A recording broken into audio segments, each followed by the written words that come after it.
Ningún hombre es excepcional en todas sus aptitudes, pero no podría afirmarse que son mediocres, a carta cabal, los que no descuellan en ninguna. Desfilan ante nosotros como simples ejemplares de historia natural, con tanto derecho como los genios y los imbéciles. Existen, hay que estudiarlos. El moralista dirá, después, si la mediocridad es buena o mala. Al psicólogo, por ahora, le es indiferente. Observa los caracteres en el medio social en que viven, los describe, los compara y los clasifica de igual manera que otros naturalistas observan fósiles en un lecho de río o mariposas en la corola de una flor. No obstante las infinitas diferencias individuales, existen grupos de hombres que pueden englobarse dentro de tipos comunes. Tales clasificaciones, simplemente aproximativas, constituyen la ciencia de los caracteres humanos, la etiología, que reconoce en Teofrasto su legítimo progenitor. Los antiguos fundábanlas sobre los temperamentos, los modernos buscan sus bases en la preponderancia de ciertas funciones psicológicas. Esas clasificaciones, admisibles desde algún punto de vista especial, son insuficientes para el nuestro. Si observamos cualquier sociedad humana, el valor de sus componentes resulta siempre relativo al conjunto. El hombre es un valor social. Cada individuo es el producto de dos factores, la herencia y la educación. La primera tiende a proveer de los órganos y las funciones mentales que le transmiten las generaciones precedentes, la segunda es el resultado de las múltiples influencias del medio social en que el individuo está obligado a vivir. Esta acción educativa es, por consiguiente, una adaptación de las tendencias hereditarias a la mentalidad colectiva, una continua aclimatación del individuo en la sociedad. El niño desarróllase como un animal de la especie humana, hasta que empieza a distinguir las cosas inertes de los seres vivos y a reconocer entre estos a sus semejantes. Los comienzos de su educación son, entonces, dirigidos por las personas que le rodean, tornándose cada vez más decisiva la influencia del medio. Desde que ésta predomina, evoluciona como un miembro de su sociedad y sus hábitos se organizan mediante la imitación. Más tarde, las variaciones adquiridas en el curso de su experiencia individual pueden hacer que el hombre se caracterice como una persona diferenciada dentro de la sociedad en que vive. La imitación desempeña un papel amplísimo, casi exclusivo, en la formación de la personalidad social. La invención produce, en cambio, las variaciones individuales. Aquella es conservadora y actúa creando hábitos, esta es evolutiva y se desarrolla mediante la imaginación. La diversa adaptación de cada individuo a su medio depende del equilibrio entre lo que imita y lo que inventa.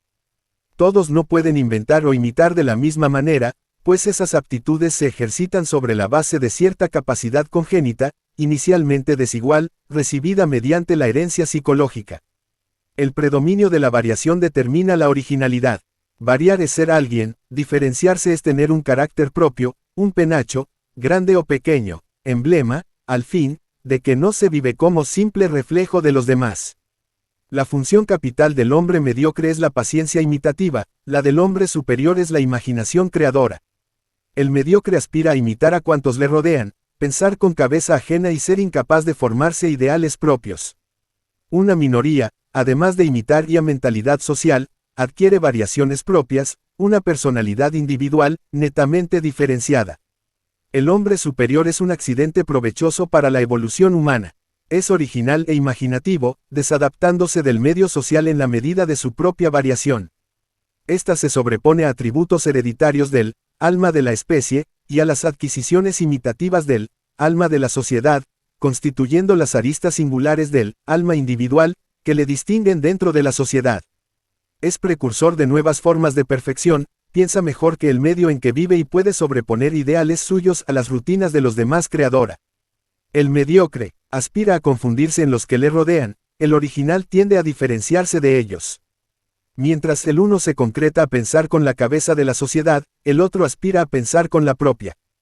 En ello estriba la desconfianza que suele rodear a los caracteres originales, nada parece tan peligroso como un hombre que aspira a pensar con su cabeza. Podemos recapitular. Considerando a cada individuo con relación a su medio, tres elementos concurren a formar su personalidad: la herencia biológica, la imitación social y la variación individual. Todos, al nacer, reciben como herencia de la especie los elementos para adquirir una personalidad específica.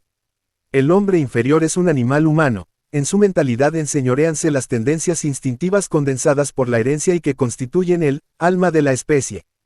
Su ineptitud para la imitación le impide adaptarse al medio social en que vive, su personalidad no se desarrolla hasta el nivel corriente, viviendo por debajo de la moral o de la cultura dominantes, y en muchos casos fuera de la legalidad.